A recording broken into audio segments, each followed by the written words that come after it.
ಭಾರತದ ಮುಡಿಗೆ ಮತ್ತೊಂದು ಹೊಸ ಗರಿ. ಇಸ್ರೋದಿಂದ 100ನೇ ಉಪಗ್ರಹ ಉಡಾವಣೆಯನ್ನ ಮಾಡಲಾಗ್ತಾ ಇದೆ.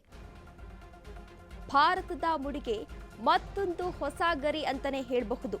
ಇಸ್ರೋದಿಂದ 100ನೇ ಉಪಗ್ರಹವನ್ನ ಉಡಾವಣೆ ಮಾಡಲಾಗಿದೆ. ಇಸ್ರೋದಿಂದ NVS-2 ಉಪಗ್ರಹ ಉಡಾವಣೆ.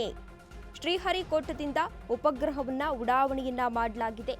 ಆಂಧ್ರದ ಶ್ರೀಹರಿಕೋಟ ಬಾಹ್ಯಾಕಾಶ ಕೇಂದ್ರದಿಂದ ಉಡಾವಣೆಯನ್ನ ಮಾಡಲಾಗಿದೆ. NVS-2 ಉಪಗ್ರಹ ಹೊತ್ತೊಯ್ದ GSLV F-15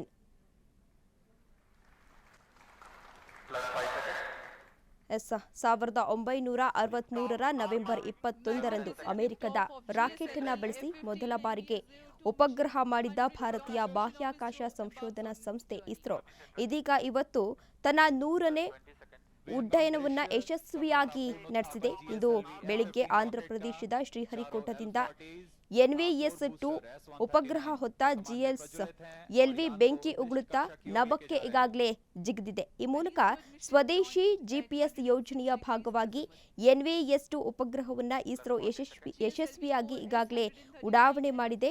100ನೇ ಉಡ್ಡಯನದೊಂದಿಗೆ ಇತಿಹಾಸವನ್ನ ಇದೀಗ ಸೃಷ್ಟಿಸಿದೆ. ಈ ಬಗ್ಗೆ ಸಾಮಾಜಿಕ ಜಾಲತಾಣ Xನಲ್ಲಿ ಈಗಾಗಲೇ ಪ್ರತಿಕ್ರಿಯೆಯನ್ನ ಕೂಡ ನೀಡಲಾಗಿದೆ. ಇಸ್ರೋ ಅಧ್ಯಕ್ಷರಾಗಿ ಇತ್ತೀಚೆಗೆ ಅಧಿಕಾರವನ್ನ ವಿ ನಾರಾಯಣ್ ಅವರ ಪಾಲಿಗೆ ಸಿಕ್ಕಿದೆ. ಇದು ಮೊದಲ ಮಹತ್ವದ ಯೋಜನೆ ಅಂತಾನೆ ಹೇಳಬಹುದು.